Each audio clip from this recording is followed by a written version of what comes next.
What is up, comic fan? Welcome to the Legion of Comics. I'm Mark, and today I'm here with another new comic book day video. Let's see what's coming out, what's making it to my reading list, the Legion list, and this is sure to be what's shaping up the slowest week ever.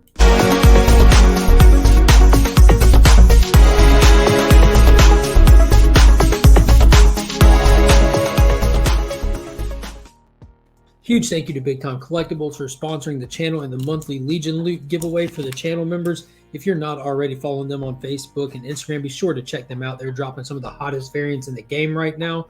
And big shout out to Justin Comics on Instagram. If you need anything cleaned or pressed, hit him up. Use that promo code WeAreLegion and take advantage of the current special offers running right now. All right, so like I just mentioned, this is shaping up to be potentially the slowest week that I have in I don't know how long. It's ridiculously small. And I'm trying to even make sure I've got everything that's on my list on here.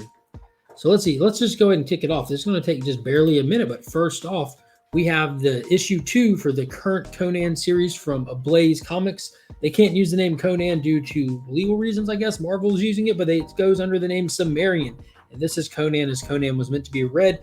These series of miniseries are awesome. They're true to the original source material and just putting it into comic book form. But this is Hour of the Dragon Part 2. So we've seen Conan facing off against this ancient deity that was arisen to take him out. It slaughtered his army and all of his men, and it has him captive and pretty much playing with him. I'm sure that's going to backfire on him. I'm looking forward to it happening. Next up, from Tom King, we have Batman Killing Time, issue number 2 of 6. We've seen him drop numerous maxi series in the past couple of years, but he brought up Batman Killing Time with only 6 issues. So that first issue was really fun. It had that total heist vibe dynamic to it.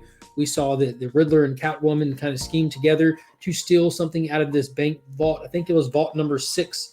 And this is an elusive item that is supposedly the most dangerous item in the DC universe.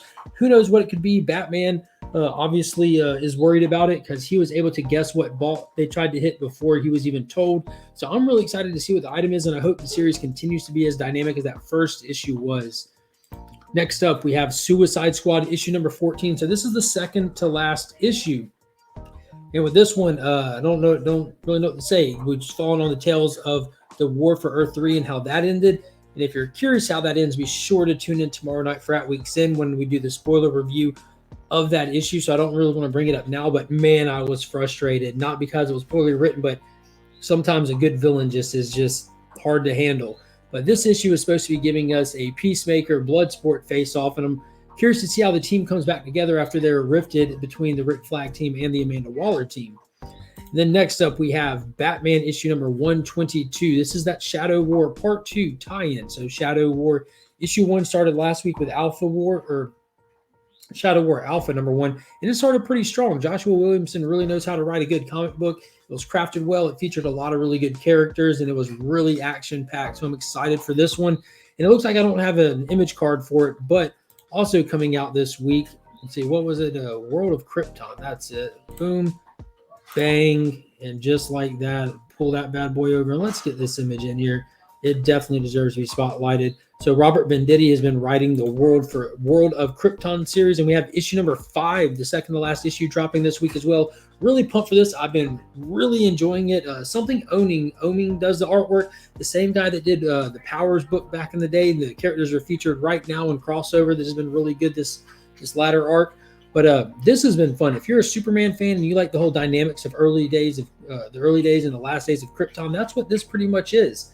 And it reminds me of this novel called The Last Days of Krypton, but it's kind of heartbreaking knowing which direction it's going and seeing this slow rift happening between Jor-El and Zod. It's pretty much become a police state for Zod, and Jor-El keeps getting elevated to higher positions of power inside the Science Council and stuff, trying to save the world, knowing that there's no hope in the long run, and just this impending sense of doom. It's heartbreaking in a sense, but that's pretty much all that I have on my list for this week. Like I said, it is tiny. That is 5 titles. And luckily, it's 5 that I do pick up. None of them are digital reads, so it's also perfect timing. I am in the middle of the biggest week of the year for me at work. We've got the Augusta Nationals holding the annual Masters tournament. It's the Super Bowl of golf, but that's not going to stop me from going live tomorrow night for At Week's End and hanging out with my buds, as well as giving away this month's Legion loot box. So big thank you to all the channel members that take that extra step of support for the channel.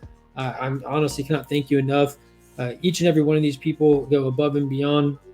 And if you're in that higher tier, you're entered into that giveaway that, like I said, is sponsored by Big Time Collectibles. So if you haven't already, definitely consider subscribing to the channel. A lot of fun comic content and discussion, do a lot of live shows and everything.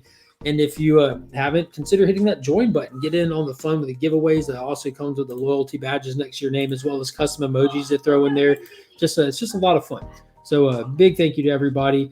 And I want to give a huge thank you to the Augusta Book Exchange, the keepers of my comics, the guardians of my pool box. They make sure that everything I'm looking for is safe and secure every week when I get there. If you're ever in the Augusta area, stop in, tell Paul and Donna hello, and let them know that we are Legion. And if you want to know what my top pick for this coming week is going to be, head over to the Comic Bets channel, because every Sunday he uploads a video that him and I do together where we each give you our top pick for the week, going in blind, and let you know why you should consider picking it up. So until next time, guys, as always, I'm Mark, but we are Legion.